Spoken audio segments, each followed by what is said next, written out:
Hello అండి. Welcome to Saritha World. సొరకాయతో ఎప్పుడు చేసేలా కాకుండా ఇలా స్టఫ్ చేసి స్టీమ్‌కి ఉడికించిన సొరకాయ కర్రీని ట్రై చేయండి.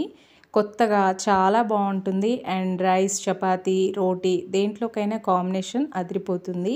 ఎవరికైనా నచ్చుతుంది. ఒక్కసారి ఇలా కొత్తగా ట్రై చేయండి. దీనికోసం ఫస్ట్ లేత సొరకాయ అనేది తీసుకోవాలి. ఈ కర్రీకి లేత సొరకాయ అయితేనే కూర చాలా బావుంటుంది.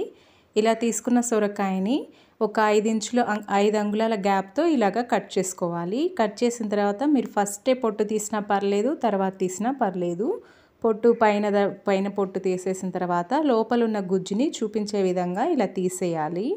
లోపలున్న ఈ గుజ్జుని మొత్తం తీసిన తర్వాత దీన్ని కొంచెం చిన్న ముక్కలుగా కట్ చేసుకోవాలి. కట్ చేసిన ఈ ముక్కల్ని పక్కన పెట్టి ఒక మిక్సీ జార్ తీసుకుని మిక్సీ జార్లో కట్ చేసిన ఈ గుజ్జుని మొత్తం వేసుకోవాలి. వేసిన తర్వాత దీంట్లోకి మనం తీసుకున్న సొరకాయ క్వాంటిటీని బట్టి మనకి శనగపప్పు పడుతుంది. నేను తీసుకున్న క్వాంటిటీకి 50 గ్రాముల శనగపప్పుని అరగంట ముందే కడిగి నానబెట్టుకున్నాను. నానబెట్టుకున్న శనగపప్పుని మిక్సీ జార్లో వేసి దీంట్లోనే ఒక 4-5 పచ్చిమిర్చి కారంకి సరిపడగా వేసుకోవాలి.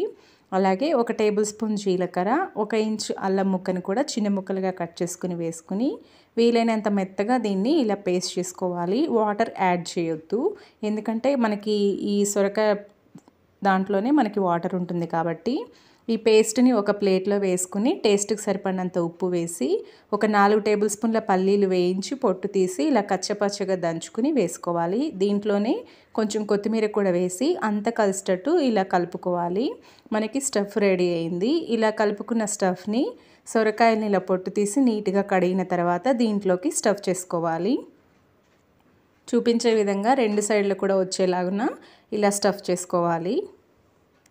అన్నిటికి కూడా ఇలాగే లోపల స్టఫ్ చేసుకున్న తర్వాత వీటిని చూడండి చూపించే విధంగా ఇలా స్టఫ్ చేసి పక్కన పెట్టి నాకు స్టఫ్ అనేది కొంచెం మిగిలిపోయింది. దీన్ని పక్కన పెట్టాను. మీకు మిగిలితే పర్లేదు, మిగలకున్నా పర్లేదు.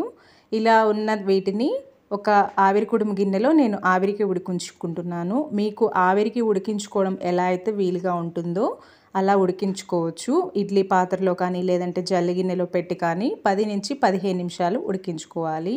10 నిమిషాల తర్వాత మూత తీసి చూస్తే చూడండి మనకి సొరకాయ అనేది ఒక 80% ఉడుకుతుంది. ఈ టైంలో మూత తీసి దీన్ని పూర్తిగా చల్లారనివ్వాలి. పూర్తిగా చల్లగా అయిన తర్వాత 1 ఇంచ్ గ్యాప్ ఇచ్చి వీటిని ఇలా పీసెస్గా కట్ చేసుకోవాలి. అన్నిటినీ కూడా ఇలా రౌండ్గా పీసులు కట్ చేసుకుని పక్కన పెట్టి స్టవ్ ఆన్ చేసి వెడల్పుగా అడుగు మందంగా ఉన్న ఒక గిన్నె కానీ కడాయి కానీ పెట్టుకుని దీంట్లో 3 స్పూన్ల నూనె వేసుకోవాలి. ఈ కర్రీ కోసం కొంచెం నూనె ఎక్కువే పడుతుంది. నూనె వేడైన తర్వాత దీంట్లోకి 1 టేబుల్ స్పూన్ పోపు దినుసులు, 1 రెమ్మ కరివేపాకు, 1 పెద్ద ఉల్లిపాయ చిన్న ముక్కలు, ఒక 2-3 పచ్చిమిర్చి చిన్న ముక్కలు కట్ చేసుకుని వేసుకుని వీటిని కొంచెం ఫ్రై అవనివ్వాలి. కొంచెం ఫ్రై అయిన తర్వాత 1 టేబుల్ స్పూన్ అల్లం వెల్లుల్లి పేస్ట్, 3 మీడియం సైజు టమాటాలని ఇలా మెత్తగా పేస్ట్ పట్టుకొని వేసుకోవాలి. ఒకవేళ పేస్ట్ పట్టుకోవడానికి కుదరని వాళ్ళు మీరు చిన్న ముక్కలుగా కట్ చేసైనా వేసుకోవచ్చు. దీంట్లోనే మిగిలిపోయిన స్టఫ్ ఉంది కదా, దాన్ని కూడా వేసుకోండి.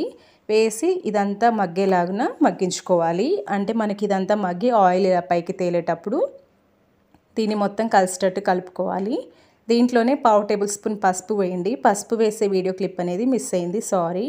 అలాగే టేస్ట్కి సరిపడినంత ఉప్పు, 2 టేబుల్ స్పూన్ల కారం, మీరు తినేదాన్ని బట్టి కారం వేసుకోండి. 1 టేబుల్ స్పూన్ ధనియాల పొడి, ఒక 2 టేబుల్ స్పూన్ల పెరుగుని ఇలా గడ్డలు లేకుండా గిలకొట్టుకొని వేసుకోవాలి.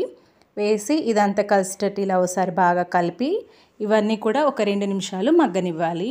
2 నిమిషాల తర్వాత దీంట్లోకి 1/2 tablespoon garam masala, 1 tea glass water వేసి ఇదంతా కలిసేటట్టు కలిపి మనకి ఇలా ఉడకడం స్టార్ట్ అయినప్పుడు దీంట్లోకి ముందుగా ఉడికించి పెట్టుకున్న సొరకాయ ముక్కల్ని ఇలా పరిచినట్టుగా వేసుకోవాలి.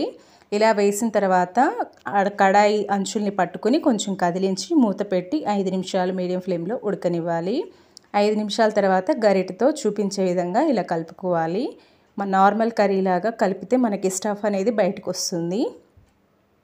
ఇలా కలిపి ఇంకొక 5 నిమిషాలు మగ్గిన తర్వాత మనకి ఆయిల్ ఇలా పైకి తేలుతున్నప్పుడు దీంట్లోకి కొంచెం కొత్తిమీర వేసి కొంచెం చూపించే విధంగా కడాయి అంచుల్ని పట్టుకుని ఇలా కదిలించి మూత పెట్టి మరొక 5 నిమిషాలు ఉన్న తర్వాత స్టవ్ ఆఫ్ చేసి సర్వ్ చేసుకోండి. వేడిగానైనా చల్లగానైనా చాలా బాగుంటుంది. ఖచ్చితంగా ట్రై చేయండి. ఈ వీడియో నచ్చితే లైక్ చేయండి. నా ఛానల్ సబ్స్క్రైబ్ చేసుకుని నాకు సపోర్ట్ చేయండి. Thanks for watching.